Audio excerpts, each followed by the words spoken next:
ऐतिहासिक दिन है, ये सुनहरे अक्षरों में लिखने वाला दिन है।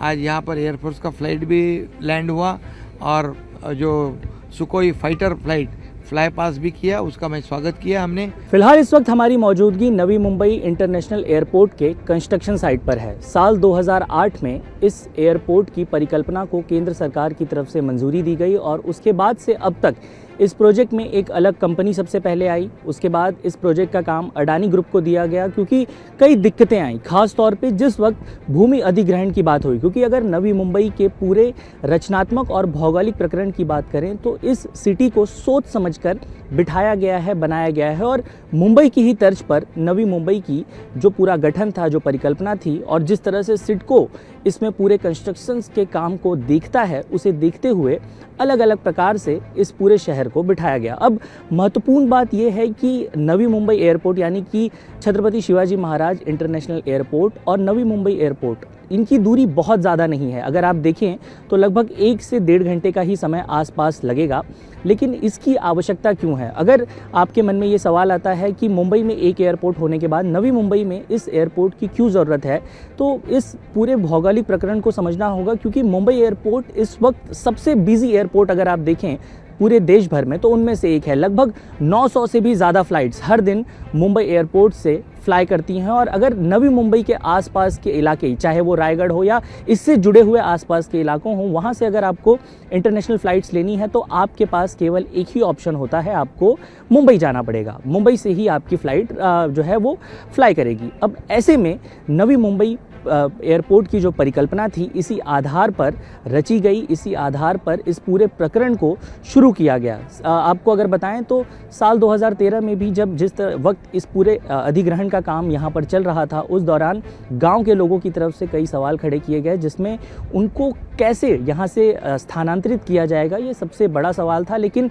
अंततः साल 2019 के आसपास ये स्थानांतरण पूरा किया गया और उसके बाद जो है कंस्ट्रक्शन का काम भी शुरू हुआ। लेकिन इसी दरमियान अगर आपको याद होगा तो कोविड आ गया। अब कोविड की वजह से भी ये प्रोजेक्ट डिले हुआ और उसके बाद मुख्यमंत्री एकनाथ शिंदे की तरफ से ये डेडलाइन दी गई और केंद्रीय मंत्री ने भी संसद में इस बात को रखा कि अब 2025 मार्च तक इसके फर्स्ट रनवे का काम शुरू हो जाएगा और जून 2025 तक यहाँ से इंटरनेशनल फ़्लाइट्स फ्लाई करना शुरू करेंगी। फ़िलहाल हम यहाँ इसलिए मौजूद हैं क्योंकि आज यहाँ से जो परीक्षण है, जो भारतीय सेना, कई बार आपने देखा होगा कि एयरपोर्ट जब भी उसे स्टार्ट किया जाता है उसके रनवे का परीक्षण डोमेस्टिक या आर्म फ्लाइट्स की जगह हमारी भारतीय नौसेना करती है, भारतीय एयरफोर्स करती है। और इसीलिए आज यहाँ पर भी इसी प्रकार का एक परीक्षण किया जाना है क्योंकि 2025 मार्च में यहाँ से जो डोमेस्टिक फ़्लाइट्स हैं वो उड़ना शुरू होगी, उसकी डेडलाइन है। मैं आपको सीधा यहाँ की तस्वीरों में लेकर चलता हूँ और यहाँ के भौगोलिक संरचना को भी समझाते हुए आपको बताता हूँ कि आप देखिए ये जो पूरी कंस्ट्रक्शन साइट है, इस वक्त यहाँ पर काम चल रहा है और इस वक्त अगर आप देखें तो इस पूरे लैंड में लगभग 3000 एकड़ से भी बड़ा ये लैंड है और यहाँ आज जिस रनवे की शुरुआत होनी है, अगर आप इस जगह को देखें तो 3700 मीटर लंबा ये रनवे जो है आज यहीं से इस पूरे जो फर्स्ट रनवे है यानी कि जो फर्स्ट फेज़ है प्रोजेक्ट का, उसकी शुरुआत करने के लिए फर्स्ट फेज़ में आपको बताएं कि 2 टर्मिनल और 2 रनवे, 1 रनवे ये यहाँ से शुरू किया जाएगा। ऐतिहासिक दिन है, ये सुनहरे अक्षरों में लिखने वाला दिन है। आज यहाँ पर एयरफोर्स का फ्लाइट भी लैंड हुआ और जो सुकोई फाइटर फ्लाइट फ्लाई पास भी किया, उसका मैं स्वागत किया हमने। और जो जवान दिया था उसी जवान को पूरा करने का काम यहाँ हो रहा है। ये मार्च में पूरा रेगुलर फ्लाइट शुरू हो जाएगा, लोगों को इसका फ़ायदा मिलेगा। मुंबई एयरपोर्ट का जो लोड है कम होके यहाँ डिवाइड होगा। मुंबई और नवी मुंबई एयरपोर्ट को हम कनेक्टर से जोड़ेंगे। लोगों के लिए, मुंबई या मेमार के लोगों को, रायगढ़ तक के लोगों को ये वरदान साबित होगा। नाम को लेकर सर अभी भी विवाद चल रहा है? कुछ विवाद नहीं, दिब्बा पटेल जी का नाम हमने दिया है, कोई विवाद। आज आप देखेंगे उसका लिमिट जो दिया था वो टाइम लिमिट के पहले ये लोगों ने काम किया है। बहुत सारी मेहनत ये सब कंपनीज ने की है। आज भी सीएम ने बोला है कि मार्च में जो तुम्हारा डोमेस्टिक एयरपोर्ट शुरू होने जा रहा है उसके पहले वो करो। ये उनको भी आज उन्होंने प्रेम पूर्वक उनको भी बताया है। और अभी जून में इंटरनेशनल ये फ्लाइट भी यहाँ से फ्लाई होने वाली है। महत्वपूर्ण सवाल है सर, नॉन क्रीमी लेयर को लेकर जिस तरह से कल बढ़ाया गया है, 8 लाख से 15 लाख करने की बात कही गई है। विपक्ष कह रहा है ये कहीं ना कहीं पॉलिटिक्स है, विधानसभा चुनाव को लेकर ये पूरा का पूरा लोभन देने की कोशिश। अरे लोगों की भलाई करना अगर तुम पॉलिटिक्स समझते हैं तो करते बैठो। हम तो लोगों की भलाई के लिए, हम लोगों के सभी जो भी चीज़ करना चाहेंगे वो करेंगे। अभी लाड़की बहन योजना हमने की है, विद्यार्थियों के लिए की है, सब लोगों के लिए हम काम करना चाहते हैं। और इसके लिए कोई उसको अगर गलत समझता है तो लोग उनको उनकी जगह जरूर दिखाएंगे। इस वक्त एनसीपी नेता सुनील तटकरे हमारे साथ हैं। सर, एयरपोर्ट का उद्घाटन हुआ है, आपका चुनावी क्षेत्र है, क्या कहेंगे? बहुत ही खुशी की बात देश के लिए है, महाराष्ट्र के लिए गौरव की बात है, रायगढ़ के लिए है।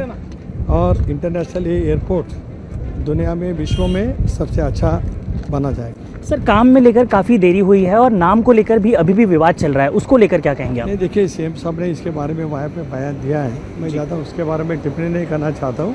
लेकिन इस एयरपोर्ट का काम सही ढंग पर और सही वक्त पर पूरा हो गया। तो इसलिए भी ये इम्पॉर्टेंट है क्योंकि अगर नवी मुंबई में इस एयरपोर्ट को बनाया जाता है तो उसके बाद जो कंस्ट्रक्शन होगा, जो संरचना होगी, वो मुंबई और नवी मुंबई दोनों को एक दूसरे की पूरक बनेगी। और यही कारण है कि यहाँ पर इस वक्त ये प्रोजेक्ट जो है वो किया जा रहा है, बनाया जा रहा है। मुंबई छत्रपति शिवाजी महाराज इंटरनेशनल हवाई अड्डा जो है वो अपने आप में सबसे व्यस्त है और ऐसा माना जाता है कि लगभग 40 से 50 मिलियन फिलहाल जो यात्री हैं वो मुंबई एयरपोर्ट से ट्रैवल करते हैं। अब ऐसे में अगर इस प्रोजेक्ट को बनाया जा रहा है तो कहीं ना कहीं ये अपने आप में महत्वपूर्ण है। लगभग 16,700 करोड़ रुपए की लागत के बाद इस एयरपोर्ट को पूरा किया जाएगा, बनाया जाएगा। और इसके नाम को लेकर भी अगर आपको बताएं तो काफ़ी विवाद रहा। शिवसेना की तरफ से महाराष्ट्र में कहा गया कि इस प्रोजेक्ट का नाम, इस एयरपोर्ट का नाम बाला साहब ठाकरे के नाम पर रखा जाए, तो वहीं बीजेपी कहती है कि डीबी पाटिल एयरपोर्ट इसका नाम होना चाहिए। और इसी को लेकर केंद्रीय मंत्रियों के साथ महाराष्ट्र के मंत्रियों की बैठक हुई। इस बैठक में भी उन्होंने कहा कि नाम जो है वो बहुत सोच समझ कर रखा जाएगा, औपचारिक तौर पर उस प्रखंड को पास किया जाएगा और उसके बाद ही ये तय होगा कि क्या नाम रखा जाए, क्योंकि सभी के भावनाओं को देखते हुए ये पूरा का पूरा जो नामकरण है इस एयरपोर्ट का किया जाएगा। अब आपको इसके कंस्ट्रक्शन की जो महत्व विशेषताएं हैं वो भी बताते हैं। एयरपोर्ट पर लगभग 3 टर्मिनल बिल्डिंग होगी। इन बिल्डिंगों में यात्रियों की फूड लाउंज और अन्य सुविधाएं उपलब्ध होंगी। वहीं जो 3,700 मीटर की ये जो लंबे जितने भी रनवेज हैं ये लगभग 60 मीटर चौड़े होंगे। 1.5 किलोमीटर की इसकी दूरी होगी और इसमें लगभग 67 विमान स्टैंड बनाए जाएंगे। इस पूरे एयरपोर्ट में अगर आप समझें तो एक कहीं ना कहीं एक जो कंस्ट्रक्शन साइट है, आप देखिए कि कितना बड़ा लैंड है और इतना बड़ा लैंड अगर है तो कहीं ना कहीं इसका सही सदुपयोग भी किया जाना अपने आप में महत्वपूर्ण है। आज C-295 और C-130 के ज़रिए यहाँ पर विमान का जो है इस रनवे का परीक्षण किया जाएगा। इस परीक्षण में अब महत्वपूर्ण बात यह है कि भारतीय सेना के पास जो ये दोनों विमान हैं, ये दोनों विमान अपने आप में बहुत हैवी लोड जो है उसे लेकर जा सकते हैं। इसीलिए अब इस एयरपोर्ट की जो संरचना है वो लगभग पूरी है। ऐसा कहा जा रहा है कि आने वाले समय में 2032 के आसपास 4th और 5th फेज़ का काम भी पूरा हो जाएगा और उसके बाद इस एयरपोर्ट का कंस्ट्रक्शन पूरा हो जाएगा। फिलहाल अडानी ग्रुप इस पूरे कंस्ट्रक्शन को अंजाम दे रहा है। अब देखना ये होगा कि जब आज ये रनवे जब टेस्टिंग होगी, जब परीक्षण होगा, उसके बाद जब ये आने वाले समय में आम नागरिकों के लिए जब खोला जाएगा, उस दौरान ये भी कहा जा रहा है कि प्रधानमंत्री नरेंद्र मोदी की मौजूदगी में इस एयरपोर्ट का उद्घाटन होगा। कैमरा पर्सन सागर खाड़े के साथ साकेत राय, इंडिया टीवी, नवी मुंबई।